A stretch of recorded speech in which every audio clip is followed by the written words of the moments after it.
Good morning, everyone. Thank you very much for your subscription and presence here on the webinar, Invest in Chinese Bond Market. It's a pleasure to be with you today. I've got here today, besides myself, Francisco Oliveira, I'm the board member of Bison Bank in Portugal. I also have here with me Mr. António Aranha, which is the founder and board member of Lynx Asset Managers. Also Mr. Pedro Rodrigues, which is the head of wealth management of Bison Bank. Mrs. Rita Neves, which is the head of investments of Lynx Asset Managers, and Mr. Nuno Correia, which is the head of client management of Bison Bank.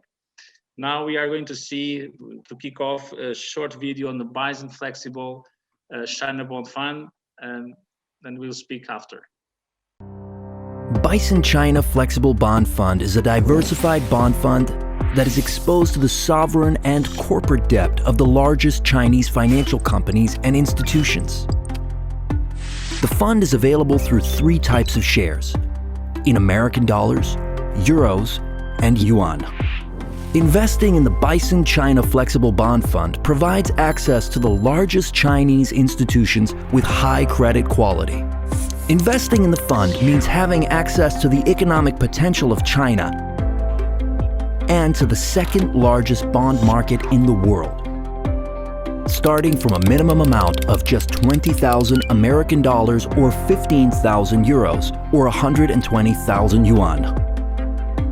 The fund has daily liquidity, which provides more flexibility on subscriptions and redemptions, according to the terms defined in the fund's prospectus, and is intended for investors that aim to have their capital invested for at least 3 years.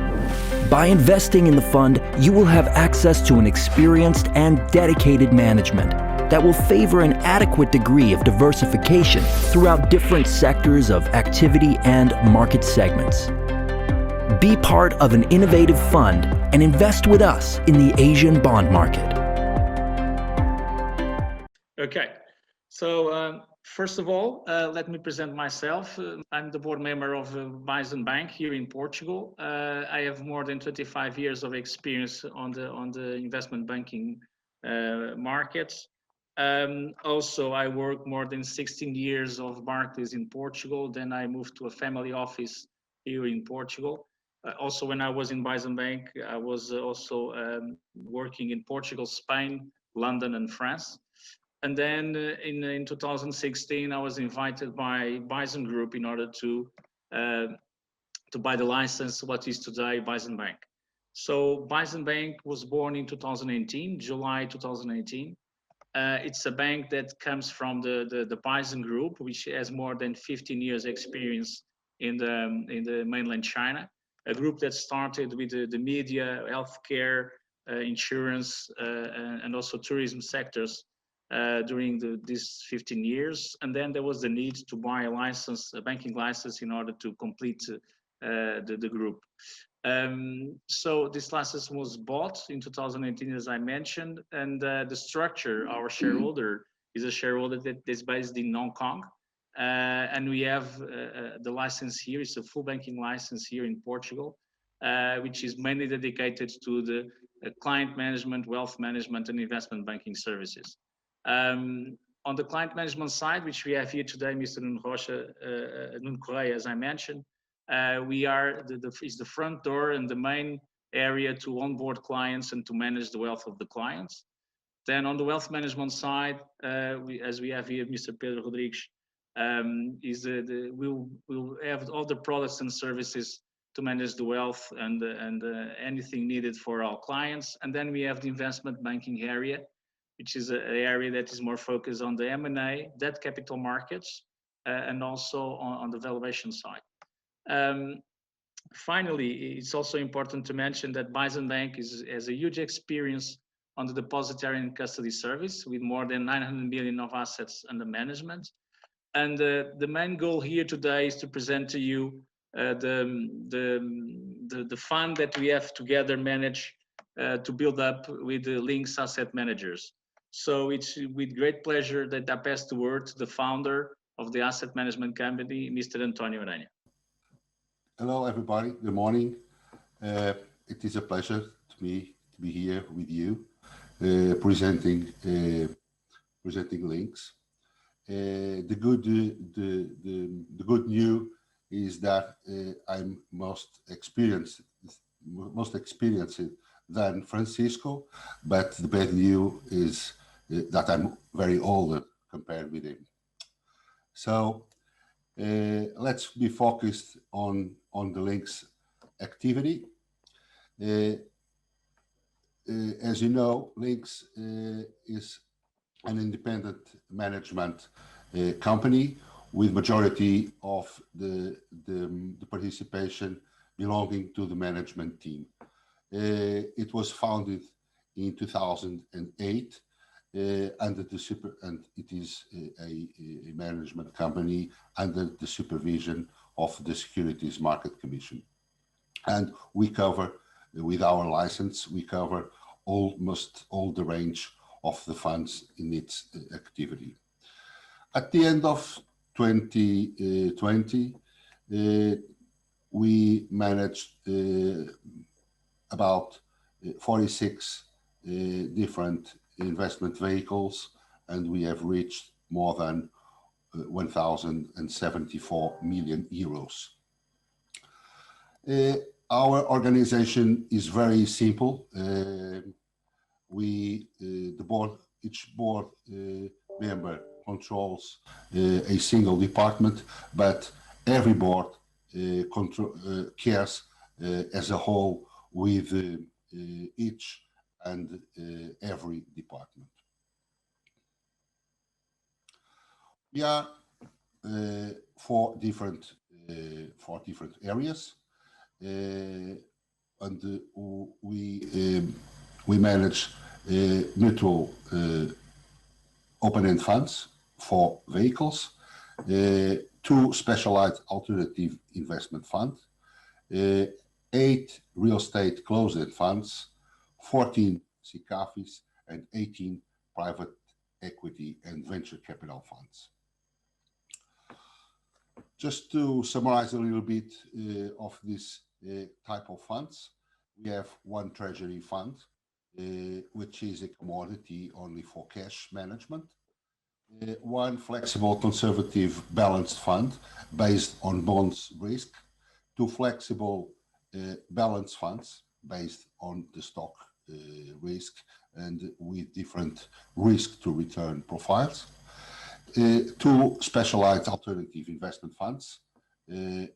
One is the Portuguese Forest Fund, which is only open for institutional investors only, and the Bison China Flexible Bond Fund, which came to is the reason why we are here today. For the other activity, we are very strong on the management of real estate and private equity funds. We manage at the moment 22 closed-end real estate investment vehicles that included funds and SICAVs, and we are developing the real estate business in urban rehabilitation, residential, tourism, hospitality, and retail, located mainly in Portugal. Lynx also manages 18 closed-end private and venture capital funds with an advantage and stable environment in terms of legal and tax framework, and we cover any kind of sectors, but mainly education to tourism, energy, technologies, construction, among some others. The fund we are also be investing in Portugal, Spain, Brazil, Peru, or United States of America. And finally, before passing my work to Pedro Rodrigues, why does Lynx chose Bison Bank to be with us in this project? Well, as I said, Lynx will be focused on the management portfolio, and we need a strong institution with strong roots on that market. So that's why we chose Bison Bank to link us to the Chinese market, to the Chinese players, and to help us to build a strong link to each investor. So thank you once again, and I will pass you my word to Pedro Rodrigues. So I will cover a little bit the environment of the Chinese economy and the Chinese bond market in what is the framework for this fund that we think would present very good opportunities for investors in terms of profitability in times where, you know, in Europe and the US, interest rates are very low, and the search for yield, I think we can have a balanced search for yield with a decent amount of risk, a controlled risk environment with this Bison China Flexible Bond Fund. So to start, just to give you a brief overlook of how Chinese economy stands right now in the world figure. So China is already the second largest economy in the world after the US. And nevertheless, and because of the huge number of population, in terms of GDP per capita, it's still lagging most of the developed countries. We expect this to change, and we expect that China is, of course, on path to leave the emerging world and integrate the developed world in the next 3 to 5 years. This usually it's given by, you know, a figure of $12,000 per capita, which, as I said, we expect China to achieve within 3 to 5 years. So China will be more and more a developed economy with all the good things that this represents in terms of development and economic growth. As you can see here, also, even with the recent pandemic or the pandemic that we are still living on, this, of course, had a huge impact in economies all over the world. To this respect, it's unbelievable to see how China was able to be the first country to reopen the economy and to regain the growth path that it had before the COVID situation. As we expect most countries in the developed world to achieve only pre-COVID levels of economic growth in 2022, China is already on pre-COVID levels or above those levels, and we expect China's economy to grow around 6 to 7% this year. As a matter of fact, 8.1% this year. So here we can see that, of course, the impact of the pandemic in the Chinese economy was also very, very large. Nevertheless, we didn't see and we didn't experience what had happened in all of the rest of the developed world countries, where we saw decreases in GDP, while in China, the economy was still able to grow at 2.3% in 2020. So in 2021, it will recover significantly, so growing at 8.1%, and then continue the path of mid-single-digit growth in the next 5 to 10 years. Recently, it was announced that the 14th five-year plan by the Chinese authorities. Here you can see the main guidelines that will follow this plan. So economic development, this is always on top of the table, and China is seeking to replace high-speed growth with high-quality growth, meaning that China wants to move from being an export-driven country to a domestic consumption-driven economy. And this, of course, requires some changes in the economy and in the structure of the Chinese economy. But this is the plan, and it has already been the plan for a couple of years, and this will speed up in the near future. For this, the economy needs to be rebalanced with supply-side structural reforms, since it has to supply all goods for the domestic consumption and a growing middle class in China. One other thing that it's already very much in focus in Europe and the US, more in Europe, but China also wants to catch this train, which is becoming going green in terms of production, in terms of energy consumption. So China still has a long way to go, but it's within this transformation, and it's expected to become carbon neutral in 2060. Also, in this plan is the intention to significantly reduce the gap between urban and rural development standards. So this will also contribute to the development of the internal consumption economy that China wants to have. So these are the key messages about the China macroeconomic environment. China will keep on leading post-COVID recovery in economic terms worldwide.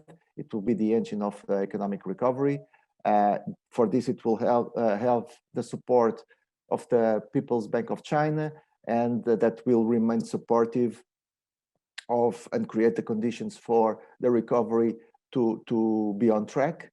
And also markets, of course, are pricing this already, and financial markets are showing that investors are very excited about all these prospects of economic growth for China.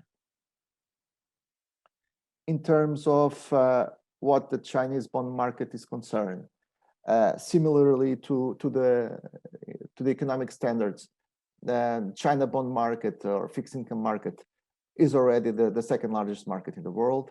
It has surpassed Japanese fixed income market in 2019, and it's only lagging the United States, as you can see in this graph. So it's becoming more and more important, and it's something that, as we usually say, it's too big not to miss. So something with this dimension and this scope, it's bound to be on the radar of every investor and will present many opportunities for investment in the near future. China fixed income market, it's divided in what we call the onshore market and the offshore market. The onshore market is the domestic market traded in mainland China, while the offshore market are Chinese issuers that use usually the market of Hong Kong to issue bonds either in offshore renminbis or in euros or in dollars. The difference in terms of size of these markets is huge, as you can see here. So it's really dominated by the onshore market, and it's something that authorities in China have been trying to open up to foreign investment. For a long period of time, there were many restrictions about foreign participation in what concerns the Chinese onshore market. All these restrictions have been lifted step by step. So now market participation by foreign investors is becoming more and more accessible, but still you need to be an institution or an institutional investor to access this market. Therefore, the only way that we think that individuals and private investors have the means to access this onshore market is via a fund like the China Bond Fund that we are presenting right now. So as you can see, the market is huge. It's $16 trillion of amount of outstanding. And another thing is that we can access many sectors of the economy and all of the government yield curve via the onshore market. The offshore market is much more directed to financing commercial banks and real estate linked companies. This is how the onshore market is structured, meaning that one of the steps that the authorities have done in the near future, in the past recent future, was the creation of the interbank bond market, which represents fairly 2/3 of the market, and it's the easiest way for institutional foreign investors to access the market. this is how the amount of outstanding is composed. So as you can see, government-linked entities dominate the issuance, mainly central government with 26%. Then we have local government bonds with 34%, and we have what is called the policy bank bonds with 25%. Market participation of foreign investors is concentrated in central government bonds and policy bank bonds. Local government bonds are still a little bit more opaque in what concerns transparency and ratings, and therefore foreign investors are still shying away of this segment of the market. Here you can see the increase of foreign market participation in recent years, and as you can see, more and more foreign investors are participating in this market and taking advantage of the good returns that this market has been offering in the past few years, and will, as we think, continue to offer in coming years. It's just a little dimension of also the market participation in government central bonds and policy bank bonds, which, as you see, after the last measure of Chinese authorities to open the market to foreign investors in 2017, you can see the spike of participation in these issues of these three issuers. One thing that concerns many foreign investors is the way that the quality and the risk of the market. Most of the issuers are followed by domestic rating agencies, and only now the three known international rating agencies are coming to the market. So Standard & Poor's recently entered the market, and Moody's and Fitch will follow shortly. This is also one sign by the Chinese authorities that they really want to open the market to foreign participation. There was always a little gap between the standards of ratings between international agencies and domestic ones. So some investors were still not very comfortable about the transparency of the ratings of domestic issuers. This is also coming together, and more ratings will be comparable, and we can look at Chinese issuers like we are used to look at Western world and developed countries issuers. So in terms of defaults, as you can see, defaults have been coming down in the past 2 years. This has much to do with economic growth worldwide, and even with the so-called trade war between the US and China, ratings have been coming down, and the recent pickup in defaults in the past 3 to 4 months are most concentrated in SOEs, or state-owned enterprises, which finally also the authorities are passing a message to institutional investors that and to companies that companies have to have good and sound financial statements, and they have to really comply with all the interest payments so that they don't default. I think one of the main messages that we think that the Chinese fixed income market can offer clients and offer investors is diversification. So the Chinese, as you can see here about the correlations, China is in fixed income market is very non-correlated with other market segments, especially with US government bonds, and even with other high-risk segments like high-yield US bonds. Therefore, this is a very good way to diversify a portfolio and to have a non-correlated part of the portfolio to profit and to offer additional cushion to the portfolio. So China continues to develop as a unique and separate asset class, and offers important diversification benefits for investors' portfolios. One other thing that it's a little myth is the volatility of China bonds, China fixed income space. What's interesting is that China fixed income offers higher returns, or has offered, and these are numbers for 3 years, has offered a higher level of return with a lower volatility compared to US, for example. I mean, if you see even in the investment grade space, in the US, volatility 9 against 3.4 in China with the same level of return. And even in the high yield space, volatility of 10 in the US compared with 8 for China, and China, returning almost double than what US high yield credit has returned. And even if you look at government, it's the same thing.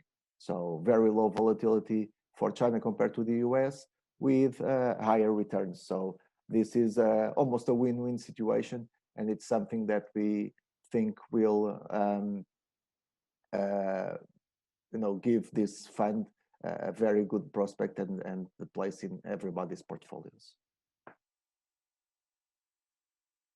Just one last slide to show the average returns that we have seen about the China offshore US dollar bond market. Of course, the issues in US dollars are a little bit less in terms of returns than they present in the onshore renminbi market. Nevertheless, as you can see there, for the iBox China offshore US dollar bond, the returns of the past years are high, and if you look, always in the mid to high single digit returns, which is of course in today's environment of negative and almost zero interest rates in the developed world, it's something that it's unique.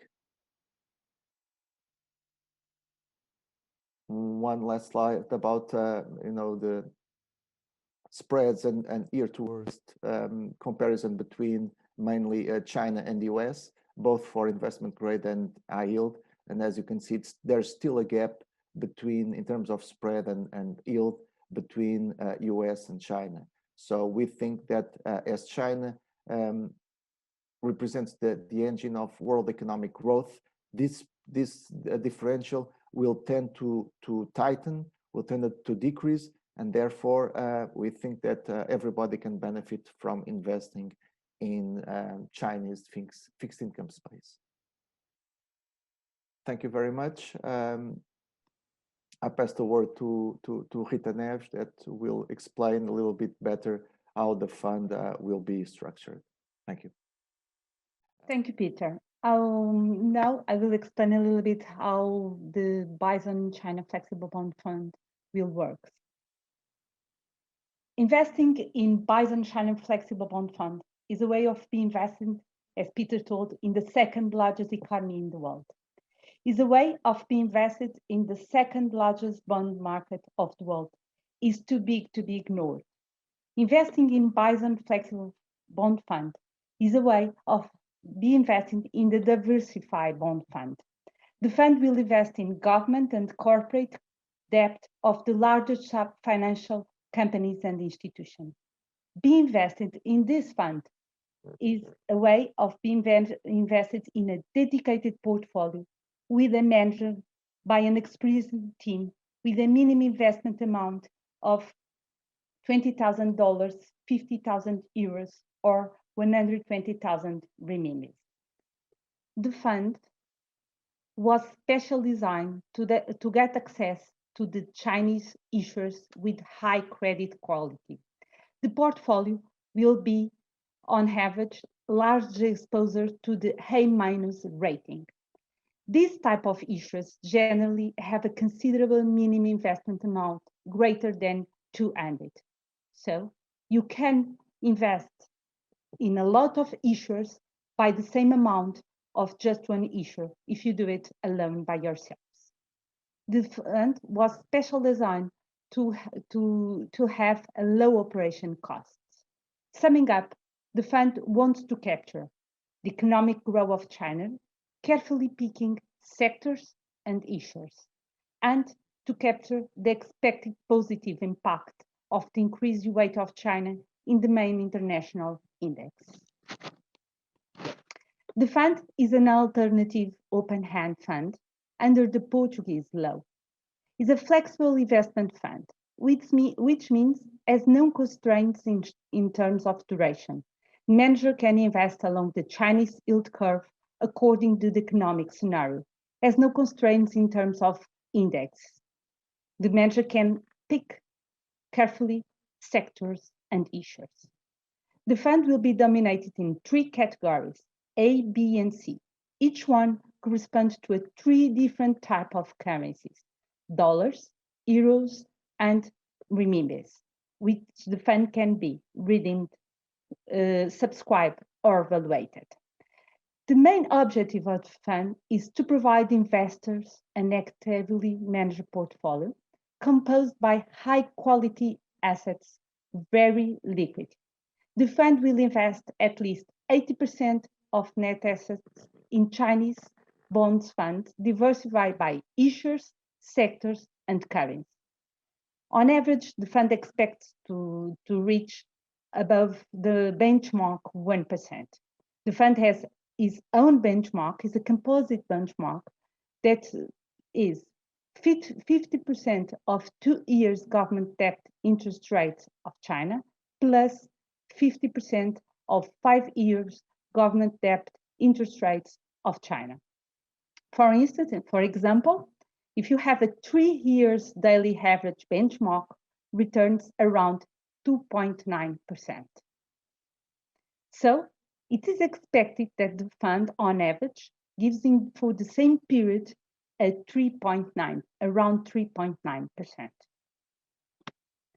In terms of the, distribution policy, the fund will accumulate, it will be an accumulated fund. There is no distribution.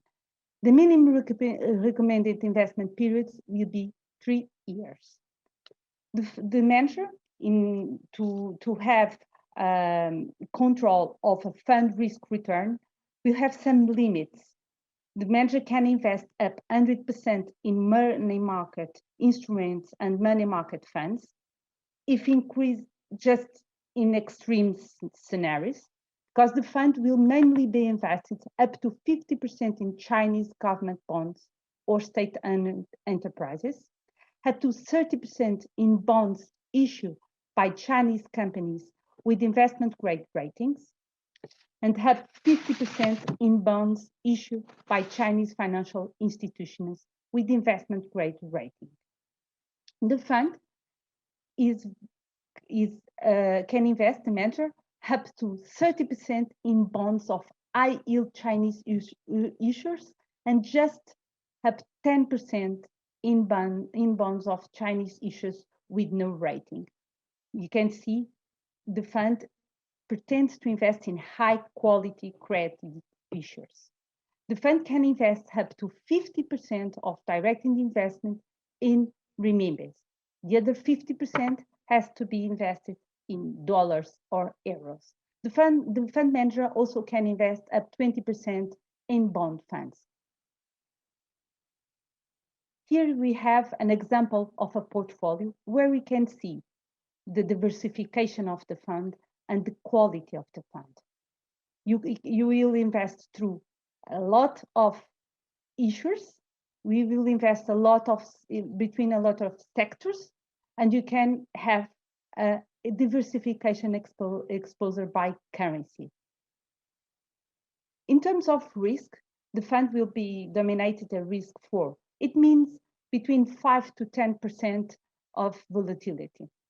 Of course, the fund is a bond fund, so it is exposed typical to risks of fixed income markets, the risk of interest rates variations, the risk of the issuers, and the currency risk. In terms of subscription terms, the minimum, as I told you, for the first subscriptions is $20,000, 50,000 euros, or 120,000 renminbis. For the subsequent amount, you can just invest with $1,000, 1,000 euros, or 7,000 renminbi. In terms of the fees, the fund don't have any subscription fee. And in terms of redemptions, remember that the time period to be invested recommended is 3 years. The fund just will have 0.5% up 90 days, and after that, it will not have any subscription fee. The total expected costs for the fund will be around 1.5%. Thank you. I will pass the word to Nuno. Well, good morning. My name is Nuno Correia. I'm the head of client management here at Bison Bank. And it's a pleasure to be here with you. Good morning also to my colleagues that are presenting this fund. I'm going to very quickly explain you how to open an account with us and how to subscribe this fund. So it's quite easy. The first thing you need to have, it's the Portuguese tax number. If you don't have it by now, we will need to find here in Portugal a tax representative in order to apply for the tax number. We can help you with that. And with the tax number, we will be able to open your account. We will send you the editable forms for the account opening. We will schedule video call with you in order to help you filling the forms, also to explain everything regarding the Portuguese financial market and how the account will be managed. And after the forms are completed, you just need to sign the forms and send it back to us by DHL or UPS from wherever you are to Portugal. With your forms here, we will also need just 4 documents. The copies of the passport, proof of address, proof of your professional occupation and income, and your local tax number. Those copies, they will need to be certified. Again, a legal representative here in Portugal, a lawyer, needs to do that certifications, or you need to have it notarized and apostilled where you live. But with those 2 pieces, with the forms and also the documents, we will be able to open your account. We will send you the IBAN, the international bank number, so you can transfer the amount that you want to have in this account. And then with the subscription form that you can also send by email, you will be able to subscribe the fund. So it's a very simple process. Completing the forms with our help, it takes less than 30 minutes. And the account will be open after we have the original documents with us. The account will be open in 3 to 4 business days. So it's a quite simple process, very efficient, and we will be delighted to have you as our client. Thank you. Okay, thank you very much, Nuno, and thank you all. We are almost finishing our webinar regarding the invest in the Chinese bond market and regarding this partnership that the Bison Bank has with Lynx Asset Manager in order to distribute the Bison China Flexible Bond Fund. This is a fund that, as mentioned by Nuno, is available for distribution in Bison Bank. This combines the expertise of Bison Bank in the Chinese market together with the expertise of management of Lynx Asset Managers. So it's a huge pleasure that we have this partnership. And we are now going to the Q&A session. It's my huge pleasure to accept all the questions and try to moderate the answers of my colleague in the panel. Thank you very much.